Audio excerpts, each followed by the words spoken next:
অসম নাগালেণ্ড সীমান্তৱৰ্তী যি ABC তিনিটা ছেক্টৰ আছে তাত বসবাস কৰা লোকসকলক নগা লোকসকলে প্ৰত্যেকটো মুহূৰ্ততে আগ্ৰাসী ৰূপ আমি লোৱা দেখিবলৈ পাই আহিছোঁ। সেয়া লাগিলে 2014 চনৰ ঘটনাই নহওক কিয় মানুহৰ ঘৰ জ্বলাই দিলে, মানুহক হানি খুচি হত্যা কৰিলে।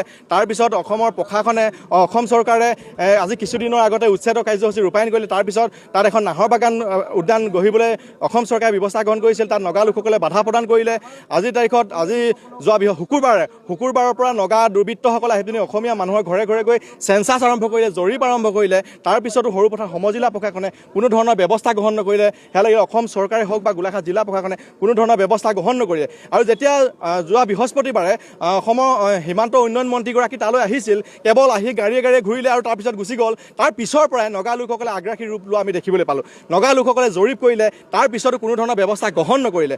আমি যেতিয়া তাত য'ত যিসমূহ মানুহৰ ঘৰত জৰীপ আৰম্ভ কৰিছিল, তাত আমি দল সংগঠন গৈ আমি বিশেষকৈ ধনশিৰি মহকুমা চুতীয়া ছাত্ৰ সন্থা তাত গৈ উপস্থিত হ'লোঁ। তাত যেতিয়া উপস্থিত দেখিলোঁ যে প্ৰত্যেকৰ ঘৰে ঘৰে আচলতে এটা জৰীপ নম্বৰ লিখি থৈ গৈছিল। আৰু জৰীপ নম্বৰটো লিখাৰ পিছত সৰুপথাৰ সমজিলা প্ৰশাসনে তাত গৈ উপস্থিত হ'ব লাগিছিল। তাৰ কেনেধৰণে কোনে কি লিখিছে তাৰ এটা তদন্ত কৰিব লাগিছিল, এটা ব্যৱস্থা গ্ৰহণ কৰিব লাগিছিল। সেই ব্যৱস্থা গ্ৰহণ কৰা আমি দেখিবলৈ নাপালোঁ। তাত গৈ উপস্থিত নহ'ল। মানুহখিনিক আমাৰ সীমান্তৱৰ্তীত যিহেতু ভয় সংকুলৰ মাজে তেখেতসকলে জীৱন নিৰ্বাহ কৰি আছে, তেখেতসকলক আশ্বস্ত প্ৰদান কৰিব লাগিছিল যে এইখিনি আমি প্ৰশাসন আছোঁ, আপোনালোকে কোনো ধৰণৰ চিন্তা কৰিব নালাগে। আৰু বিশেষকৈ তাত এটা নিউট্ৰেল ফ'ৰ্চ হিচাপে CRPF বাহিনী আছে, তেখেতসকলক ব্যৱস্থা গ্ৰহণ কৰিব লাগিছিল। আজিৰ তাৰিখত যদি আমাৰ অসমীয়া মানুহখিনিয়ে তাত ব্যৱসায় বাণিজ্যৰ ক্ষেত্ৰত কিবা বস্তু লৈ যায়, তেতিয়া কিন্তু CRPF বাহিনীয়ে তাত গাড়ী দিনটো ৰখাই থোৱা আমি দেখিবলৈ পাওঁ।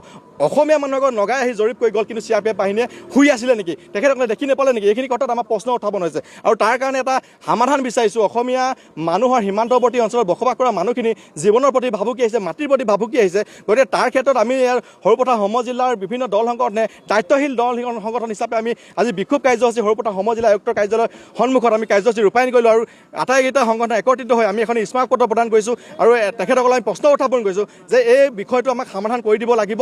আৰু যদি সমাধান কৰি নিদিয়ে, এতিয়ালৈকে আমি গণতান্ত্ৰিকভাৱে আমি আন্দোলন কাৰ্যসূচী ৰূপায়ণ কৰিছোঁ। ইয়াৰ পাছত প্ৰয়োজন হ'লে অগণতান্ত্ৰিক আন্দোলনো কাৰ্যসূচীলৈ আমি যাবলৈ ইতিমধ্যে প্ৰস্তুত হৈ আছোঁ।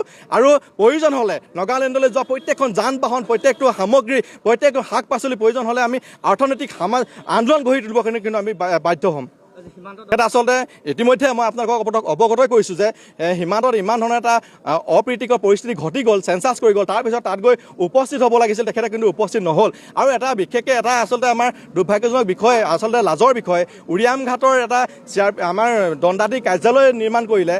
যেতিয়া আমাৰ সীমান্ত উন্নয়ন মন্ত্ৰীগৰাকী আহিছিল, সেইদিনাখন আপোনালোকে দেখিছে চাগে, তাত চাফ চিকুণ কৰি পিনে তেখেতসকলে থকাৰ এটা পৰিৱেশ ৰচনা কৰি দিল। কিন্তু আজি তাৰিখলৈ কিন্তু তাত আমি থকা দেখিবলৈ পোৱা নাই। গতিকে তেখেতসকলে যেনেধৰণে ব্যৱস্থা গ্ৰহণ কৰিব লাগিছিল, ইয়াতে সৰুপথাৰ সমজিলা কাৰ্যালয়ৰ AC ৰুমত বহি পেলানি তেখেতসকলে গোটেই বিষয়খিনি চাই মানুহে যেতিয়া কৈ দিয়ে, তাৰপিছত তেখেতসকলে এখন নগালেণ্ড প্ৰশাসনলৈ পত্ৰ লিখে, তাতেই তেখেতসকলৰ দায়িত্ব সামৰণে। গতিকে এই বিষয়টো চৰম দুৰ্ভাগ্যজনক বিষয়। এই বিষয়টো আচলতে নিষ্পত্তি কৰিবৰ কাৰণে তেখেতসকলে আমাৰ অসমীয়া মানুহক জীৱনৰ প্ৰতি সুনিশ্চয়তা প্ৰদান কৰিবৰ কাৰণেহে আচলতে তেখেতসকলে ইয়াত দায়িত্ব অৱলম্বন কৰা হৈছে। গতিকে আমি আজি কেইটা সংগ্ৰহে আন্দোলন কাৰ্যসূচী ৰূপায়ণ কৰিছোঁ। ইয়াৰ পিছত যদি কোনো ধৰণৰ সমাধান নিদিয়ে, তেতিয়া কিন্তু পৰৱৰ্তী পৰ্যায়ত আমি বিভিন্ন ধৰণৰ আন্দোলন কাৰ্যসূচী ৰূপায়ণলৈ বাধ্য হ'ম।